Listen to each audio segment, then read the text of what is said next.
போல் பாக்கிய செல்வம் புவியில் இல்லையே. புவி நிரம்ப பொன் தந்தாலும் இப்பளிக்கு ஈடில்லையே.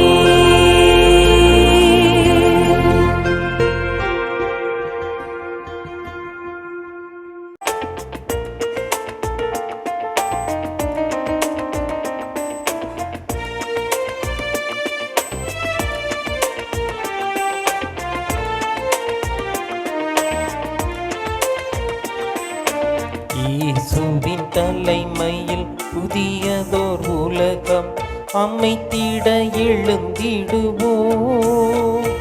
நம் இதயத்தில் எழுந்திடும் எண்ணங்கள் யாவையும் இசையுடன் முழங்கிடுவோம். இசையுடன் முழங்கிடுவோம்.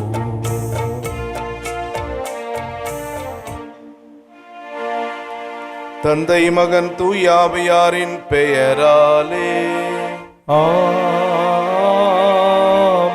நம் ஆண்டவராகிய இயேசு கிறிஸ்துவின் அருளும் கடவுளின் அன்பும் தூயாவியாரின் நட்புறவும் உங்கள் அனைவரோடும் இருப்பதாக. உம்மான்மாவோடும் இருப்பதாக. நற்செய்தி நூல்களிலே நம் ஆண்டவரிடம் நம்பிக்கையோடு வந்த எவராக இருந்தாலும் அவர்கள் குணம் பெற்றது நமக்கு நன்றாக தெரியும். குறிப்பாக புறவினத்தார் இயேசுவுடன் நம்பிக்கை கொண்டு அவரை அணுகிய போது அவர்களுக்கு நலத்தை மட்டுமல்ல, உன்னுடைய விசுவாசம் பெரிது என்றெல்லாம் பாராட்டியிருக்கிறார். புற இனத்தாரை இயேசு பாராட்டியது தன் இனத்தாரான யூதர்களுக்கு சற்று பொறாமையாகத்தான் இருந்திருக்கும். அதுபோலவே இந்த திருத்தலத்தை நாடு வருகிற அனைவரும் மத வேறுபாடின்றி நம்பிக்கையோடு வருகின்ற அத்தனை பேருக்கும் அன்னை மரியா வழியாக ஆண்டவர் அற்புதங்களை புரிந்து வருகிறார். அதை நினைத்து நாம் பொறாமைப்படாமல் அவர்களுக்காக நாம் இறைவனுக்கு நன்றி கூற வேண்டும். நம்முடைய அன்றாட வாழ்க்கையிலும் நம்முடைய உடன் பிறந்தவர்கள் மட்டிலும் கூட நாம் பொறாமைப்பட்டிருக்கிறோம். அவர்கள் நன்றாக இருக்கிறார்கள், வளமாக இருக்கின்றார்கள் என்பதையெல்லாம் எண்ணி பார்த்து நாம் பொறாமைப்பட்டிருக்கிறோம்.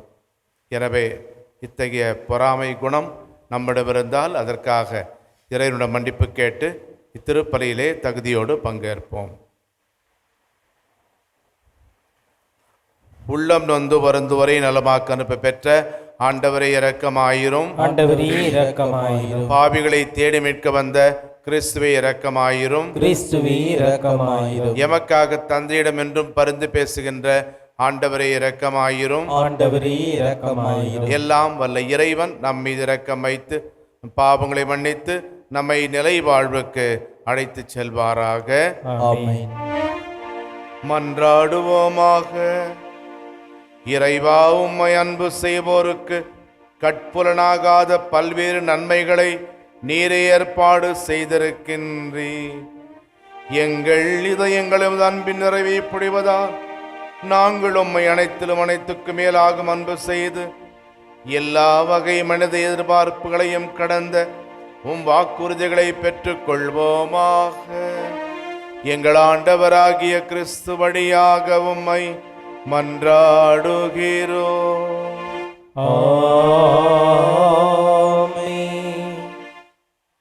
இறைவாக்கினர் எசேக்கியேல் நூலிலிருந்து வாசகம். அதிகாரம் 34, இறை வார்த்தைகள் 1 முதல் 11 முடிய. அந்நாட்களில் ஆண்டவரின் வாக்கு எனக்கு அருளப்பட்டது. மானிடா, இஸ்ரேலின் ஆயர்களுக்கு எதிராக இறைவாக்கு உரை. அவர்களுக்கு இறைவாக்கு உரைத்துச் சொல். தலைவராகிய ஆண்டவர் கூறுவது இதுவே: தாங்களே மேய்ந்து கொள்ளும் இஸ்ரேலின் ஆயர்களுக்கு ஐயோ கேடு. ஆயர்கள் மந்தையன்றோ மேய்க்க வேண்டும். நீங்கள் கொழுப்பானதை உண்டு ஆட்டு மயிராடையை உடுத்தி மந்தையில் சிறந்ததை அடிக்கிறீர்கள், மந்தையையோ மேய்ப்பதில்லை. நீங்கள் நலிந்தவற்றை திடப்படுத்தவில்லை. பிணியுற்றவற்றிற்கு குணமளிக்கவில்லை, காயமுற்றவற்றிற்கு கட்டு போடவில்லை, வழி தப்பியவற்றை திரும்ப கூட்டி வரவில்லை, காணாமல் போனவற்றை தேடவில்லை. ஆனால் அவற்றை கொடுமையுடனும் வன்முறையுடனும் நடத்தினீர்கள். ஆயன் இல்லாமையால் அவை அலைந்து திரிந்தன.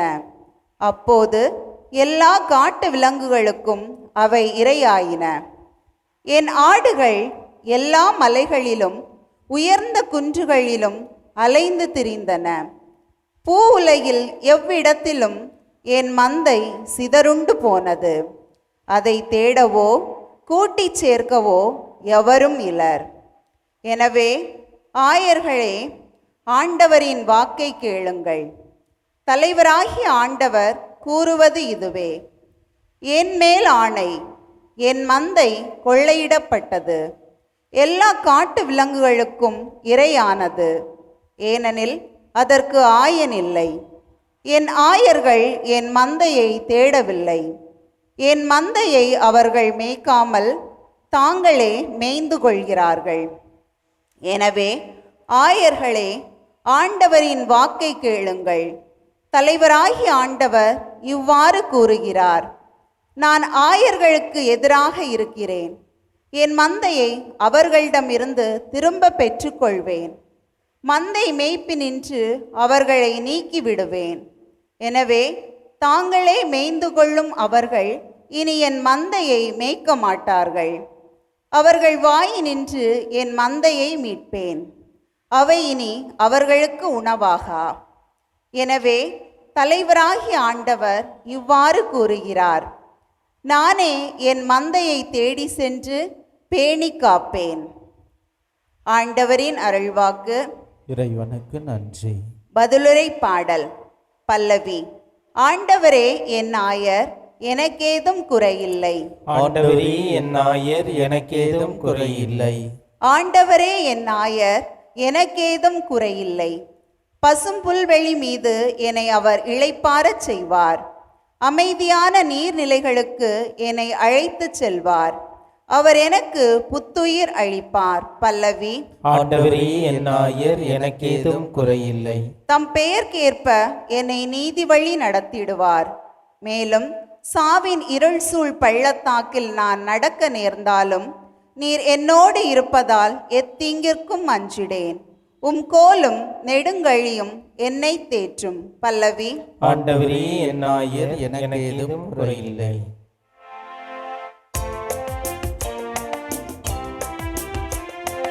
அல்லேலூயா, அல்லேலூயா, அல்லேலூயா, அல்லேலூயா, அல்லேலூயா, அல்லேலூயா. கடவுளுடைய வார்த்தை உயிருள்ளது, ஆற்றல் வாழ்ந்தது, உள்ளத்தின் சிந்தனைகளையும் நோக்கங்களையும் சீர்தூக்கி பார்க்கிறது. அல்லேலூயா, அல்லேலூயா, அல்லேலூயா, அல்லேலூயா. ஆண்டவர்களோடு இருப்பாராக. உம் ஆன்மாவோடும் இருப்பாராக. மத்திய எழுதிய நற்செய்தியிலிருந்து வாசகம். ஆண்டவரே மாட்சி உமக்கே. பிரிவு 20 வசனங்கள் 1 முதல் 16 வரை. இயேசு கூறியது: விண்ணரசை பின்வரும் நிகழ்ச்சிக்கு ஒப்பிடலாம். நிலக்கிழார் ஒருவர் தம் வேலையாட்களை வேலைக்கு அமர்த்த விடியற்காலையில் வெளியே சென்றார். அவர் நாள் ஒன்றுக்கு 1 தெனாரியம் கூலி என வேலையாட்களுடன் ஒத்துக்கொண்டு அவளை தம் திராட்சை தோட்டத்திற்கு அனுப்பினார்.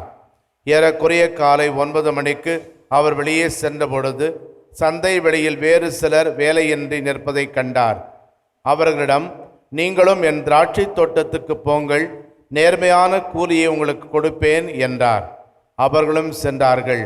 மீண்டும் ஏறக்குறைய 12 மணிக்கும் பிற்பகல் 3 மணிக்கும் வெளியே சென்று அப்படியே செய்தார். ஏறக்குறைய 5 மணிக்கும் வெளியே சென்று வேறு சிலர் நிற்பதை கண்டார். அவர்களிடம், நாள் முழுவதும் வேலை செய்யாமல் ஏன் இங்கே நின்று கொண்டிருக்கிறீர்கள் என்று கேட்டார். அவர்கள் அவரை பார்த்து, எங்களை எவரும் வேலைக்கு அமர்த்தவில்லை என்றார்கள். அவர் அவர்களிடம், நீங்களும் என் திராட்சைத் தோட்டத்துக்கு போங்கள் என்றார். மாலையானதும் திராட்சைத் தோட்ட உரிமையாளர் தம் மேற்பார்வையாளரிடம் வேலையாட்களை அழைத்து, கடைசியில் வந்தவர் தொடங்கி முதலில் வந்தவர் வரை அவர்களுக்குரிய கூலி கொடும் என்றார். எனவே 5 மணி அளவில் வந்தவர்கள் 1 தெனாரிய வீதம் பெற்றுக்கொண்டனர். அப்போது முதலில் வந்தவர்கள் தங்களுக்கு மிகுதியாக கிடைக்கும் என்று எண்ணினார்கள். ஆனால் அவர்களும் 1 தெனாரிய வீதம்தான் பெற்றார்கள். அவர்கள் அதை பெற்றுக்கொண்ட போது அந்நிலக்கிழாருக்கு எதிராக முணுமுணுத்து, கடைசியில் வந்த இவர்கள் 1 மணி நேரமே வேலை செய்தார்கள். பகல் முழுவதும் வேலை பளுவையும் கடும் வெயிலையும் தாங்கி எங்களோடு இவர்களையும் இணையாக்கிவிட்டீரே என்றார்கள். அவரோ அவர்கள் ஒருவரை பார்த்து, தோழரே, நான் உமக்கு அநியாயம் செய்யவில்லை. நீர் என்னிடம் 1 தெனாரியம் கூலிக்கு ஒத்துக்கொள்ளவில்லையா? உமக்குரியதை பெற்றுக்கொண்டு போய்விடும். உமக்கு கொடுத்தபடியே கடைசியில் வந்த இவருக்கும் கொடுப்பது என் விருப்பம். எனக்குரியதை நான் என் விருப்பப்படி கொடுக்கக்கூடாதா? அல்லது நான் நல்லவனாயிருப்பதால் உமக்கு பொறாமையா என்றார். இவ்வாறு கடைசியானோர் முதன்மையாவர், முதன்மையானோர் கடைசியாவர். ஆண்டவரின் அருள்வாக்கு. கிறிஸ்துவே உமக்கு புகழ். முன்பு ஒரு நாட்டிலே மண்பாண்டங்கள் செய்கிற ஒரு குயவர் இருந்தார். அவர் வாழ்ந்த அதே தெருவிலே ஊராரின் துணிகளை துவைக்கிற சலவைக்காரரும் வாழ்ந்து வந்தார். இவர் மேல் இந்த குயவருக்கு ஒரு பொறாமை. எப்படியாவது சலவைக்காரருடைய தொழிலுக்கு முட்டுக்கட்டை போட வேண்டும் என்று நினைத்து அரசரிடம் சென்று, அரசரே, உங்கள் அரண்மனையிலே ஒரு யானை மிகவும் கருப்பாக இருக்கிறது. அந்த யானையை கழுவி வெள்ளை நிற யானையாக மாற்ற இந்த சலவைக்காரருக்கு கட்டளையிடுங்கள் என்று கோல் மூட்டினார். அரசரும் அதற்கு சம்மதித்தார். அரசரும் சலவைக்காரரை வரை சொல்லி, என்னுடைய யானையை நீ வெள்ளை நிற யானையாக மாற்ற வேண்டும் என்று கட்டளையிட்டார். சலவைக்காரர் அரசரிடம், யானையை கழுவ நான் தயாராக இருக்கிறேன். ஆனால் இந்த யானை நிற்பதற்கு ஒரு பெரிய பானையை நீங்கள் எனக்கு செய்து தர வேண்டும் என்று குயவருக்கு கட்டளையிட வேண்டும். அவ்வாறு குயவருக்கு அரசர் யானை நிற்கிற அளவுக்கு பெரிய பானை செய்ய கட்டளையிட்டார். குயவரும் அவ்வாறு ஒரு பெரிய பானையை செய்தார். அதில் இந்த யானையானது போய் நின்றதுதான் தாமதம். இந்த பானையானது நொறுங்கி போனது. மீண்டுமாக இன்னொரு பானை அவ்வாறே செய்தால் அதுவும் நொறுங்கி போனது. இவ்வாறு பல பானைகள் உடைந்து போனதால் இனி தனது குயவர் தொழிலை கைவிட வேண்டும் என்ற அரசர் அவருக்கு கட்டளையிட்டார். அன்புக்குரியவர்களே, இன்றைய நற்செய்தியிலே திராட்சை தோட்ட வேலையாட்கள் ஊமையிலே தோட்ட உரிமையாளர், நான் நல்லவனாய் இருப்பதால் உனக்கு பொறாமையா என்று கேட்கிறார். தன் திராட்சை தோட்டத்தில் பணி செய்ய ஒரு முதலாளி காலை 6 மணி முதல் ஆட்களை பணிக்கு அமர்த்துகிறார். மாலை 5 மணி வரையிலும் ஆட்கள் வந்து சேர்ந்து கொண்டே இருந்தார்கள். மோசேயினுடைய சட்டப்படி எந்த ஒரு தொழிலாளிக்கும் மாலை 5 மணிக்கு மேல், அதாவது 6 மணிக்கு கூலி கொடுக்கப்பட வேண்டும். அவர்களுக்கு மாலை 6 மணிக்கு கூலி கிடைத்தால்தான் அவரும் அவருடைய குடும்பமும் அன்று இரவு சாப்பிடும். எனவேதான் இணைச்சட்ட நூலிலே இவ்வாறு சொல்லப்பட்டிருக்கிறது. 24ஆம் பிரிவு 14-15 வசனங்களிலே, வறியவரும் எளியவருமான கூலியாட்கள் உன் இனத்தவராயினும் அல்லது உள்நாட்டில் உன் நகர்வாயிலுக்குள் உள்ள அந்நியராயினும் அவரை கொடுமைப்படுத்தாதே. அவரது கூலியை அந்தந்த நாளில் கொடுத்துவிடு. கதிரவன் மறையும் முன்னே கொடு. ஏனெனில் அவர் வறியவராயிருப்பதால் அவரது பிழைப்பு அதில் அடங்கியுள்ளது. இன்று நாம் வாசிக்க கேட்ட இந்த நற்செய்தியை நாம் எண்ணி பார்க்கிற போது நமது எண்ணப்படி அந்த முதலாளி காலையிலிருந்து வேலை செய்தவர்களுக்கு முதலில் கூலி கொடுத்திருக்க வேண்டும். அதற்கு பதிலாக இறுதியாக வந்தவர்களுக்கு முதலில் கூலி கொடுக்கிறார்.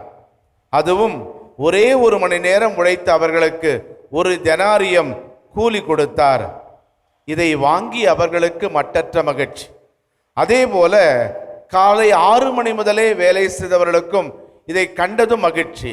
ஏனென்றால் 1 மணி நேரம் உழைத்தவர்களுக்கே 1 தெனாரியம் என்றால் 12 மணி நேரம் உழைத்த நமக்கு 12 தெனாரியம் கிடைக்கும் என்று அவர்கள் எதிர்பார்த்தார்கள். ஆனால் அவர்களுக்கும் பேசப்பட்டவாறே 1 தெனாரியம் தான் கூலியாக கொடுக்கப்பட்டது. இந்த தொழிலாளர்களுடைய கண்ணோட்டத்திலே 12 மணி நேரம் வேலை செய்தவர்களுடைய கண்ணோட்டத்திலே இது அநியாயம், அக்கிரமம், அநீதிதான். நமது கண்ணோட்டத்திலும் அவருடைய ஏமாற்றமும் கோபமும் நியாயமாகத்தான் தெரிகிறது. ஆனால் முதலாளியுடைய கண்ணோட்டத்திலே பார்த்தால் உழைத்த எந்த தொழிலாளியும் அந்த முதலாளி ஏமாற்றவில்லை. அவர்கள் வயிற்றில் அவர் அடிக்கவில்லை. அனைவருக்கும் நியாயமான பேசப்பட்ட கூலியையே கொடுத்தார். இறுதியில் வந்தவர்களுக்கும் நீதி நியாயம் என்று கணக்கெல்லாம் பார்க்காமல் தாராளமாக கொடுத்தார். இறைவனுடைய அன்புக்குரியவர்களே, அளவற்றது, நிபந்தனையற்றது என்று சிந்திக்கிற போது அவரது நீதி எங்கே என்கின்ற கேள்வி எழுகிறது. அல்லது அவர் நீதி உள்ளவர் என்பதை நினைக்கிற போது அவரது அன்பு எங்கே என்ற சந்தேகம் நமக்கு வருகிறது. கடவுளை நாம் கடவுளாகத்தான் பார்க்க வேண்டும். நமது எண்ணங்களின்படி கடவுளை வளைத்து நெளித்து விடுகின்றோம். அளவு கடந்த அன்பும் தரமறியாது வழங்கும் தாராள குணமும் கொண்டவர் இறைவன். அதே வேளையிலே நீதியோடு நடுநிலைமையோடு செயல்படுகிறவர் இறைவன். கடவுள் தனக்கே உரிய முறையிலே தன் நீதியையும் அன்பையும் தாராளமாக கொடுக்கின்றார். இறுதியில் வந்தவர்களுக்கு இணையாக அல்லது நம்மை விட உயர்ந்த நன்மைகளை இறைவன் செய்கிற போது பல நேரங்களில் நாமும் முணுமுணுக்கிறோம், கோபம் கொள்ளுகிறோம், பொறாமை அடைகிறோம். கடவுள் நம் பக்கம் திரும்பி நான் நல்லவனாய் இருப்பதால், நான் கடவுளாய் இருப்பதால் உனக்கு பொறாமையா என்று கேட்கிறார். நாம் பொறாமையை தவிர்ப்போம், கடவுளை கடவுளாகவே இருக்க விடுவோம். ஆமென்.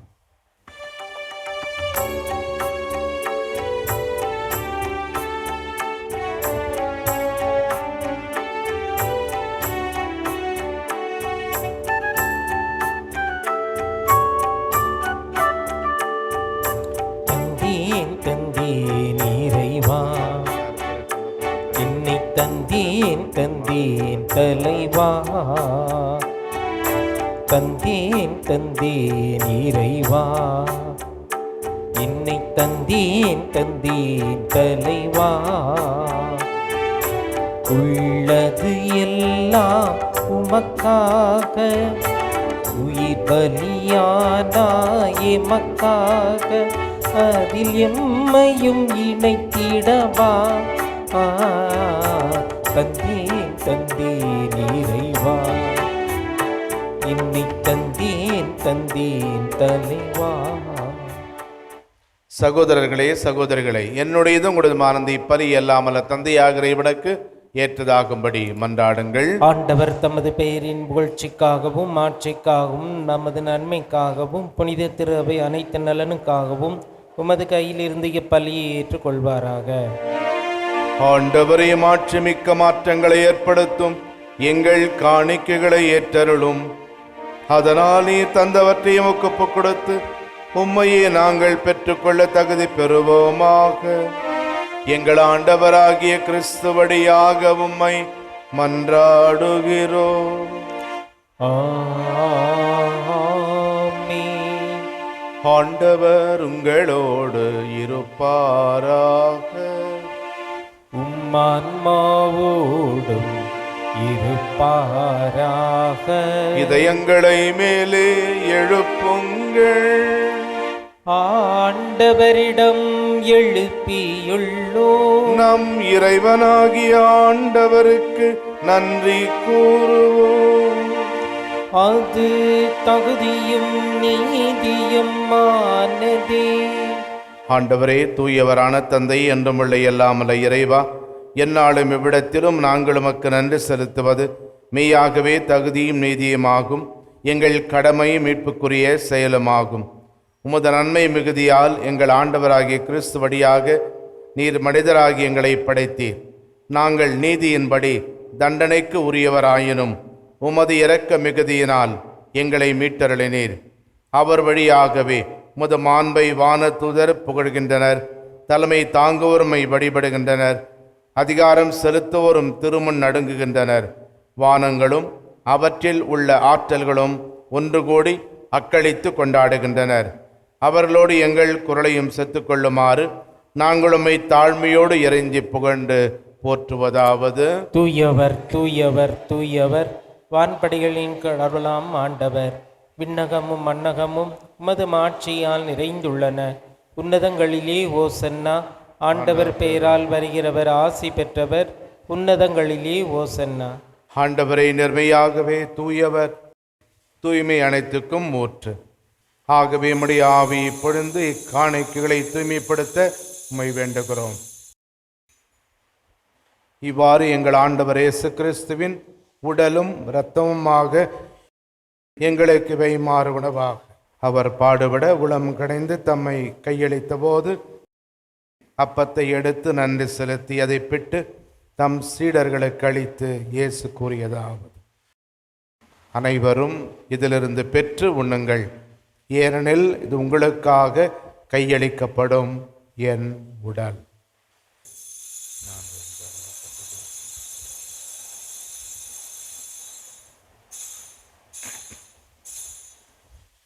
அவ்வண்ணமே இரவு விருந்தை அருந்திய பின் திராட்சை ரசம் நிறைந்த கிண்ணத்தையும் எடுத்து மீண்டும் உமக்கு நன்றி கூறி தம் சீடர்களுக்கு அளித்து இயேசு கூறியதாவது: அனைவரும் இதிலிருந்து பெற்று பருகுங்கள், ஏனெனில் இது புதிய நிலையான உடன்படிக்கைக்குரிய என் இரத்தத்தின் கிண்ணம். இது பாவ மன்னிப்புக்கென்று உங்களுக்காகவும் பலருக்காகவும் சிந்தப்படும். இதை என் நினைவாக செய்யுங்கள்.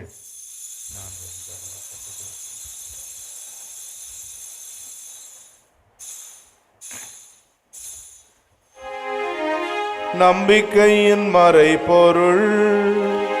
ஆண்டவரே, நீர் வருமளவும் உமது இறப்பினை அறிக்கையிடுகின்றோம்,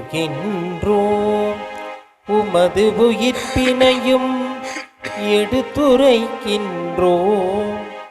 ஆகவே ஆண்டவரே, நாங்கள் கிறிஸ்துவின் இறப்பினையும் உயிர்ப்பினையும் நினைவு கூர்ந்து வாழ்வு தரும் அப்பத்தை மீட்பளிக்கும் கிண்ணத்தையும் உமக்கு ஒப்புக் கொடுக்கின்றோம். திருமுன் நின்று முக்கூழியம் புரிய தகுந்தவர்கள் என எங்களை ஏற்றுக்கொண்டீர். எனவே உமக்கு நன்றி செலுத்துகின்றோம். மேலும் கிறிஸ்துவின் உடலிலும் இரத்தத்திலும் பங்கு கொள்ளும் எங்களை தூய ஆவியார் ஒன்று சேர்க்க வேண்டுமென உம்மை தாழ்மையுடன் மன்றாடுகிறோம். ஆண்டவரே, உலகெங்கும் பரவியிருக்கும் உமது திரு அவையை நினைவு கூர்ந்தருளும். எங்கள் திருத்தந்தை எலியோ, எங்கள் ஆயர் ஜார்ஜ், எல்லா திருநிலையினர் துறவரத்தார், பொது நிலையினர் ஆகிய அனைவரோடும் உமது திரு அவை அன்பில் நிறைவேற செய்தருளும். உயிர் தொடும் எதிர்நோக்குடன் துயிர் கொள்ளும் எங்கள் சகோதரர் சகோதரிகளை நினைவு கூர்ந்து உமது திருமுக ஒளியினுள் ஏற்றருளும். எங்கள் அனைவரும் மீதும் இரக்கமாயிரும். கடவுளின் கன்னித்தாயான புனித மரியா, அவருடைய அன்பு கணவரான புனித யோசேப்பு, புனித திருத்தூதர்கள், இவ்வுலகிலும் நமக்கு உகந்தவராயிருந்த புனிதர் அனைவருடன் நாங்கள் நிலை வாழ்வில் பங்கு கொள்ளும் தகுதி பெற்று திருமகன் இயேசு கிறிஸ்து வழியாக உம்மை புகழ்ந்தேத்து மரமருள உம்மை மன்றாடுகிறோம். இவர் வழியாக இவரோடு இவரில் எல்லாம் வல்ல இறைவனாகிய தந்தையே, தூயாவியாரின் ஒன்றிப்பில் எல்லா புகழும் மாட்சியும் என்றென்றும் உமக்கு உரியதே. ஆமென், ஆமென், ஆமென்.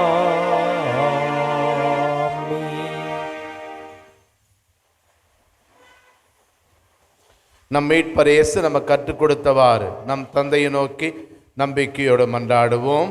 விண்ணுலகில் இருக்கின்ற எங்கள் தந்தையே, உமது பெயர் தூயது என போற்றப் பெறுக. உமது ஆட்சி வருக. உமது திருவுளம் விண்ணுலகில் நிறைவேறுவது போல மண்ணுலகிலும் நிறைவேறுக. எங்கள் அன்றாட உணவை இன்று எங்களுக்கு தாரும். எங்களுக்கு எதிராக குற்றம் செய்வோரை நாங்கள் மன்னிப்பது போல எங்கள் குற்றங்களை மன்னியும். எங்களை சோதனைக்கு உட்படுத்தாதேயும், தீமையிலிருந்து எங்களை விடுவித்தருளும். ஆண்டவரே, தீமை அனைத்திலிருந்தும் எங்கள் விடுவித்து எங்கள் வாழ்நாளில் அமைதியை கனிவுடன் அருளும் மன்றாடுகிறோம். உமது இரக்கத்தின் உதவியால் நாங்கள் பாவத்திலிருந்து எப்போதும் விடுதலை பெற்று யாதொரு கலக்கமுமின்றி நலமாயிருப்போமாக. நாங்கள் எதிர்நோக்கி இருக்கும் பேரின்பத்துக்காகவும் எம் மீட்பராகிய இயேசு கிறிஸ்துவின் வருகைக்காகவும் காத்திருக்கின்றோம். ஏனெனில் ஆட்சியும் வல்லமையும் ஆட்சியும் என்றென்றும் உமதே. ஆண்டவரே இயேசு கிறிஸ்துவே, அமைதியை உங்களுக்கு விட்டு செல்கின்றேன், என அமைதியை உங்களுக்கு அளிக்கின்றேன் என்றும் திருத்துதர்களுக்கு சொன்னீரே. எங்கள் பாவங்களை பாராமல் நாங்களும் மேல் வைத்திருக்கும் நம்பிக்கை மட்டுமே கண்ணோக்கி எங்கள் ஒவ்வொருவருக்கும் அமைதியையும் எங்கள் குடும்பங்களுக்கு ஒற்றுமையும் உலக நாடுகளுக்கிடையே நிரந்தரமான சமாதானத்தையும் அளித்தருள்வீராக. என்றென்றும் வாழ்ந்து ஆட்சி செய்கின்றவர் நீரே. ஆமேன். ஆண்டவருடைய சமாதானம் உங்களோடு என்றும் இருப்பதாக, உம் ஆன்மாவோடும் இருப்பதாக. ஒருவருக்கொருவர் சமாதானத்தை அறிவித்துக் கொள்வோம். சமாதானம். உலகின் பாவங்களை போக்கும் இறைவனின் செம்மறியே, எங்கள் மேல் இரக்கமாயிரும். உலகின் பாவங்களை போக்கும் இறைவனின் செம்மறியே, எங்கள் மேல் இரக்கமாயிரும். உலகின் பாவங்களை போக்கும் இறைவனின் செம்மறியே, எங்களுக்கு அமைதியை அளித்தருளும். இதோ இறைவனின் செம்மறி, இது உலகின் பாவங்களை போக்குபவர். செம்மறியின் விருந்துக்கு அழைக்கப்பட்டோர் பேறு பெற்றோர். ஆண்டவரே, நான் தகுதியற்றவன், ஆனால் ஒரு வார்த்தை மட்டும் சொல்லியருளும், எனது ஆன்மா நலமடையும். வல்லமையுள்ள மன்றாட்டு அருள்மழை பொழியும் ஆரோக்கிய தாயே, துன்பப்படுவோரின் துயர் துடைக்கும் தைமிகு தாயே, இதோ அசைக்க முடியாத முழு நம்பிக்கையுடன் உமது திருத்தலத்தில் குடியுள்ளோம். உமது வல்லமையுள்ள மன்றாட்டினால் எங்களை காத்தருளும். நாங்கள் எவ்வித தவறிலும் கேட்டிலும் விழாதபடி எங்களை கரம் பிடித்து வழிநடத்தும் தாயே, எல்லாவற்றிற்கும் மேலாக இறை இயேசுவையே அன்பு செய்யவும் அவருக்காகவே வாழவும் எங்களுக்கு துணை செய்வீராக. இடைகளையும் ஆதரவற்றவர்களையும் அன்புடன் அரவணைக்கும் அன்னையே, எங்கள் ஆண்டவர் இயேசு கிறிஸ்துவோடு ஒன்றித்திருக்கின்ற நீர் சக்தி மிக்கவராகி இருக்கின்றீர். அம்மா, நாங்கள் கேட்பதை தட்டாமல் தருகின்ற அன்பு தாயே, துன்ப துயரங்களிலிருந்து எங்களை காப்பாற்றும். தீராத வியாதி வருத்தங்களிலிருந்து விடுவித்தருளும். வறுமையில் வாடும் எங்கள் வாழ்வை வளமாக்கும். அமைதின்றி அலையும் எங்களுக்கு ஆறுதல் தாரும். வாழ்வதற்கு அறியாத வருந்தும் எங்களுக்கு வாழ வழிகாட்டும்.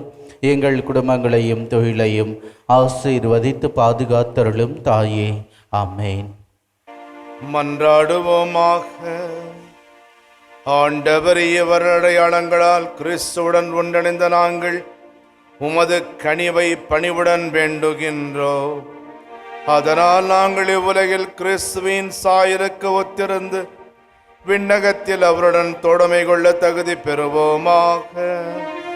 என்றென்றும் வாழ்ந்து ஆட்சி செய்கின்ற அவர் வழியாக உம்மை மன்றாடுகிறோம். ஆமென். ஆண்டவர்களோடு இருப்பாராக. உம் ஆன்மாவோடும் இருப்பாராக. எல்லாம் வல்ல இறைவன் தந்தை, மகன், தூயாவியார் உங்களுக்கு ஆசி வழங்குவாராக. ஆமென். கிறிஸ்துவின் அன்பில் சென்று வாழுங்கள்.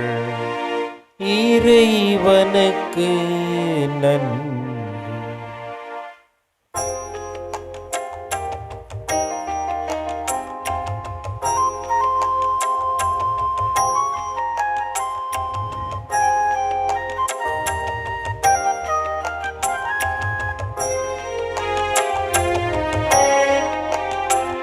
இன்னன்னை மீறி வாதாது துணை தந்து என்னை ஆழ்வாயே. இன்னன்னை மீறி வாதாது துணை தந்து என்னை ஆழ்வாயே. கண்ணீரிலே என் காலமுண்டு, நீ கண் திறந்தாயெனில் மோட்சமுண்டு. என் அன்னை மீறி மாதாவி துணை தந்து